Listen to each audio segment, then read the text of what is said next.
So, one of these days, I'm gonna look you in the eye. I'm gonna tell you, I absolutely destroyed legs today. I barely was able to walk out of the gym. Unfortunately, today is not that day. Day 7 still complete though, and it was legs. I did show up with an hour and a half to spare before the gym closed today. You know, still going through the sickness, so I'm going to use it as an excuse for why I had some very poor time management this morning. But I still showed up. I got it done.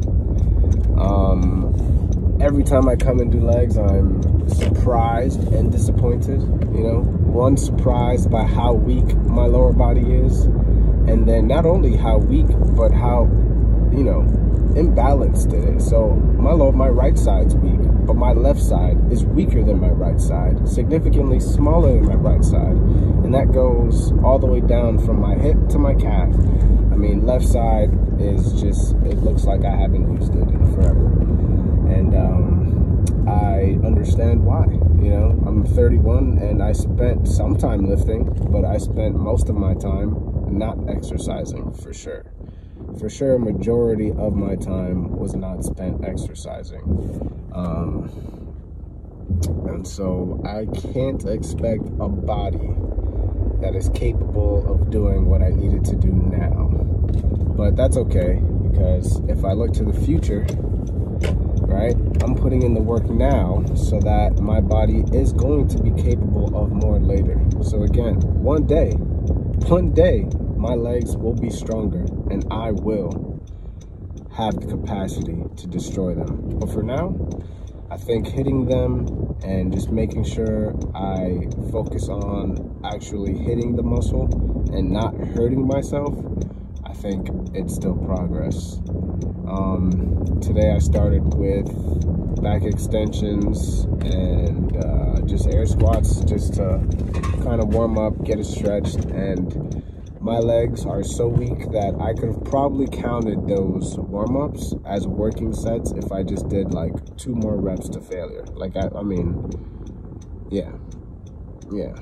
But it still felt good. I felt, you know, the back extensions. I tried to really feel it all the way from my lower back to my hamstrings. I could even feel it in my calves just from how tight everything is. And then the air squats, when I was doing them, I would, you know, kind of pause at the bottom and just really feel like a stretch in the groin hip flexor area. So, I mean, it was hitting all the spots that I feel really weak at, so I thought it was a pretty decent warm-up. Then I went into hack squats. I only did maybe definitely a 45 plate on each side, which, you know, for legs is baby weight. But I just did it nice, controlled, deep.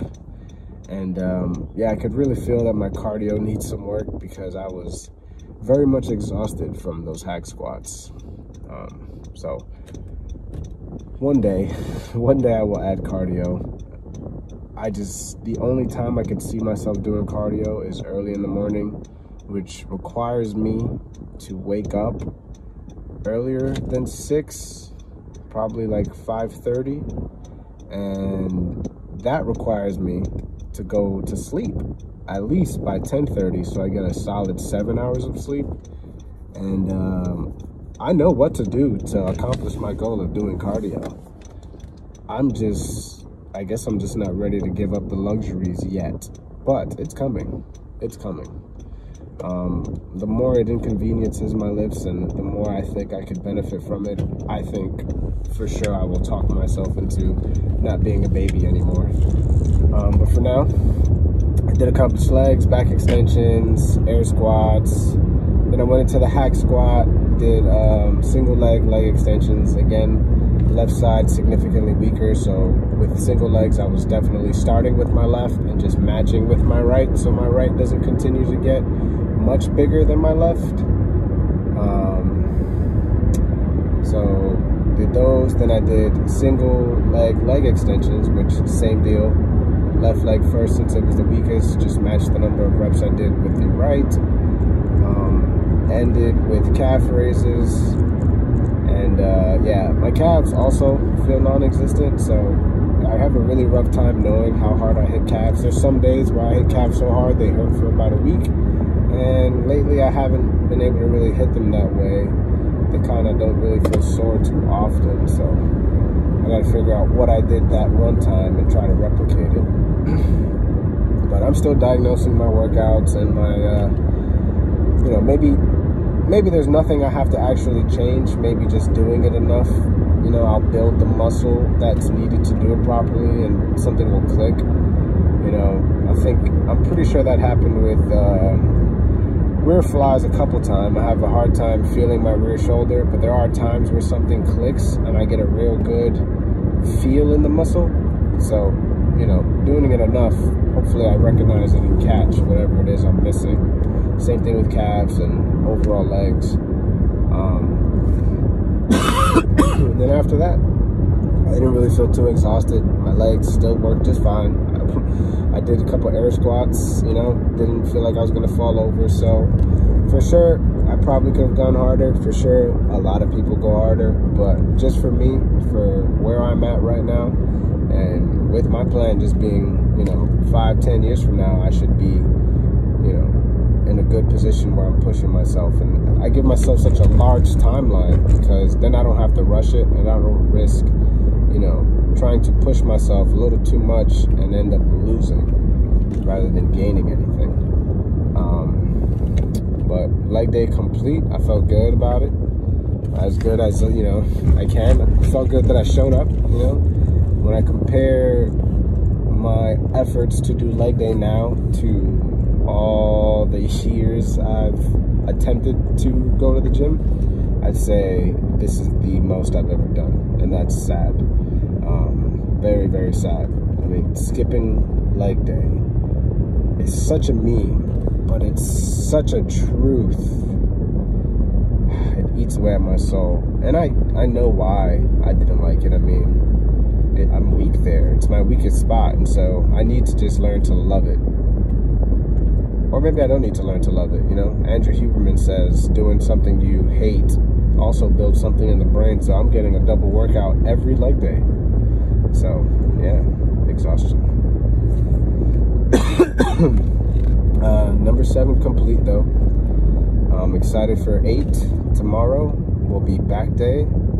That will just probably be lat pull downs, close pull-ups. I saw a video the other day from RP Renaissance, and he was talking about doing lat pull downs down to the sternum. Now, I'm not entirely sure off the top of my head where I place the bar when I do pull downs. I may already do that.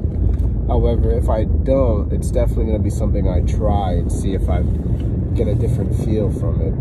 And then I'll probably do some close pull-ups. I definitely do those with my chest up, and I kind of pull it to my sternum for sure. I pull up to my sternum, trying to engage more of my back and less of my biceps. So those 2 will be what I start with. And then, like I said last time, I'm gonna go right into biceps. So that way I don't keep doing 2 more back exercises, throwing a rear delt exercise, and then by the time I get to biceps, I'm so tired that I'm half-assing the sets and I'm not really getting as much muscle breakdown as I could. So the 2 pull-ups, lat pull downs, close pull-ups, and then I'll go right into dumbbells, dumbbell curls, probably seated incline dumbbell curls, really focus on the stretch and the squeeze and the negatives. And I'm just really, especially since I'm just getting back into it, you know, go heavy, go light, it really doesn't matter. As of right now, I'm okay with going a little lighter and just focusing on the stretch because I just think it's working for me right now. I think once my little stabilizer muscles and I rebuild a solid base of muscle, I think it's going to be hard for me not to get curious and kind of push it a little bit, you know, really maybe speed up the negative just a bit, still get a good negative, still get a good stretch. I don't think I'm ever going to go give those 2 things up, but definitely maybe just push up a little faster, avoid the lockouts. There's certain things I will change over time, but for now, full lockout stretches, that seems to be working for me and strengthening things that I need strengthened before I can really push myself. So yeah, back day tomorrow will be the biceps. Right after I do biceps, I'll probably jump into some rear shoulders and then end with traps. Actually, after the biceps, before the rear shoulders, I'll do, I like to do dumbbell pullovers because I get a really good lat stretch. And then I'll probably do like 2 sets of those, get a really good stretch, really try to push it. And then I'll do like the rope pullovers because that one, I get more of a squeeze, less of a stretch because I can't really go as high as I can with the dumbbells, but more of a squeeze than I can get with the dumbbells, bringing them down. So I split those up 2 sets, and then I'll do some rear shoulder flies, maybe some face pulls, do some traps, and then skedaddle. And that will be another day in the books. And what awaits me after that? A rest day. A rest day that will be used for errands and all other stuff that adulthood requires. But yeah, mission accomplished. As far as my calorie goals go, yesterday, I definitely didn't eat the 175 grams of protein. I think I missed it by like 25 grams of protein, which I really have no excuse.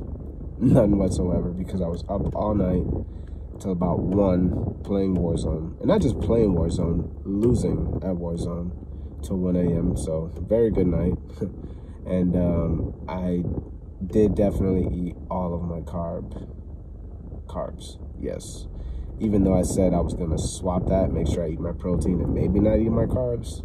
Nope, the fat boy in me came out and I definitely met my carbs. The good thing about counting calories is that I didn't really go over my carbs, even though I went a little overboard last night. But because I didn't really eat anything throughout the day, I had it all saved up for that 11 p.m. to like 12:30 a.m. binge while frustrated eating from losing. But it was still a good night. I enjoyed myself regardless. But it has been something I've been thinking about doing less of. I love playing on the weekends, but with going to the gym on the weekends, the sleeping late, I have kids. There is no sleeping in. I'm still up between 7 and 8. And if I go to bed 1, 2, 3, it really, really cuts in on all that recovery sleep. And then I wake up a little slower on the startup. You know, kids come lay down with you. You know, you don't have to take anybody to school or do any work. Everybody's home. Kind of just, it gets hard to get moving. But as long as you know you have to go, even if it trickles down to the last minutes, even if it's like a 30-minute workout, you got to squeeze in. If you really tell yourself you got to go, eventually something clicks on that day and you're like, all right, man, stop thinking about it and just start doing some action. So yeah, tomorrow is Sunday, and Sundays are usually family days, but it's also pack day. So I got to make sure that I get enough sleep tonight to wake up tomorrow and just get after it, because, you know, I got to knock out as much stuff as I can. My gym opens from like 1 to 5. So I got to make sure I make the morning as productive as possible in order to be able to go to the gym between that 1 to 5 time. I don't want to waste my whole morning and then go to the gym knowing that I left a bunch of responsibilities undone at home. Because yes, I went to the gym. Yes, I can feel accomplished about that one thing, but I need more wins than just the one gym. The gym is a privilege, you know, one that I'm going to take full advantage of. And so I'm going to make it happen. And one of those things that I got to do to make it happen is get my shit done. So tonight, I will probably still play some Warzone, but I'm definitely going to try to make a cutoff time and make a plan at what point I need to wake up in order to start getting stuff done and try to stick to it. No guarantees, because I'm an idiot sometimes. But I will still end up going to the gym tomorrow for sure, get that back day done, and see you guys then.